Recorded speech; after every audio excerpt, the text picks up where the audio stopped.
Alright, good morning, good morning, good morning. Happy Sunday everyone sa inyong tanan. Time check is 8:24 sa buntag. Sunday morning, August 9, 2026. Alright, sa mga isuna akong nagpaminaw, sa mga nag-follow, nag-share sa akong mga videos, sa mga bago na akong nakakaila sa social media. Sa mga igsuon na to nga mga Muslim, assalamualaikum mga igsuon sa Luzon, Visayas ug Mindanao. Alright, nahinaot nga ang kalinaw, panalangin ug kaluoy ni ala kanunay mag-uban ka natong tanan. Amping kanunay ug ala bless us all.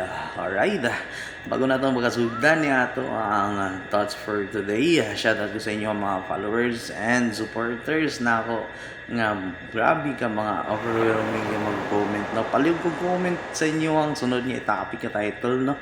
Kaya ato na siyang tagaan ng mga ginagmay nga mga istorya sa kanyang kinabuhi. Alright, kani siya nga title, gitawag na to siya Unselfish.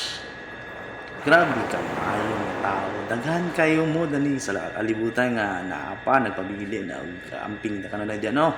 Sa inyong mga pangabuhaton. Unselfish. Grabe, no? Bisag walay madawat nga pagkapalit sa matag lang niya ang kalipay ngadto siyang gihigugma bisag sakit sa iyang side. Alright, yun sa dari. Shoutout ko kang Boss Vance dito sa nagbuhat ani sa iyang social media. Ako lang siyang gisulat. Nuga ako siyang gitagaan ng mga gagmay nga mga words yapon para ma-emphasize nato ni siya nga topic gikan kaniya, no? Grabe ka nindot kayo din siya. Alright, so mga bro, mga auntie, uncle, shoutout ko sa inyo tanan, ingon siya dali, no? So my partner, if one day makamit ka og someone nga mas makapasmile nimo, someone nga makahatag sa mga butang nga wala na ako na provide kaniadto, someone nga maka-feel ka og peace, comfort and happiness, please ayaw ko ilisip pinaagi sa bakak ug cheating. Igna lamang ko sa tinuod.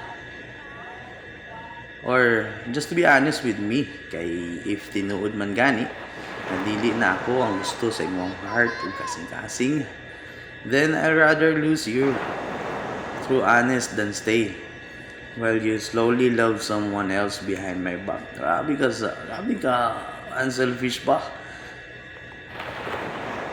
Alright, maybe I was only part of your journey para madala ka ngadto sa person nga truly meant for you.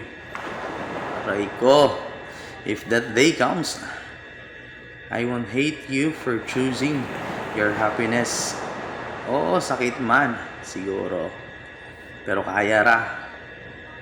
Because at the end of the day, all I ever wanted was for you to be genuinely happy, even if it's no longer with me.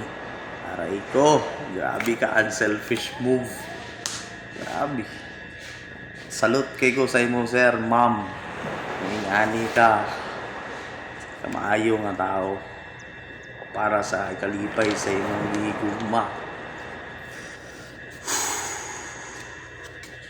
Broad kayo ang kinabuhi sa gugma, no? Grabe. Di na to matagna. Hindi na to malingon sa atong kagalingon nga kita ra ang piliyon sa atong partner sa pagkakaroon. Pero tinuod ni siya. Nga niingon siya nga. Ignalaman ko nga kung dili nakaganahan sa ako, istorya sa ako, ayaw laman na makita no balaan ako na makaka kung nag-cheat ka. Iprank ka ko kung dili na kanako, no? Okay, oo, kita mga tao kung bunta ka bluta makasabot sa sitwasyon because iya na siyang kabubuton, no? Labi na sa kaubot mo sa kahitasan nga dili tud ka mo na magdayon sa inyong ugma. Alright, broad pa man siya nga i-explain, pero next topic na to, paliugog share ani nga video. Ayaw mo kalimot og share, follow, and comments ang unsay ato'y topic sa sunod. Salamat kayo sa inyong suporta sa kanunay. Ang atong title, titulan na itong Unselfish. Grabe. Mapinanggaon ug andam hatag bisan walay kapalit. Grabe, kinaiya sa taon. Para lang malipay ang iyahang bigas kabayan. Alright, makamping na kanunay. Ug happy Sunday morning sa inyong tanana. Keep safe and God bless everyone. Bye.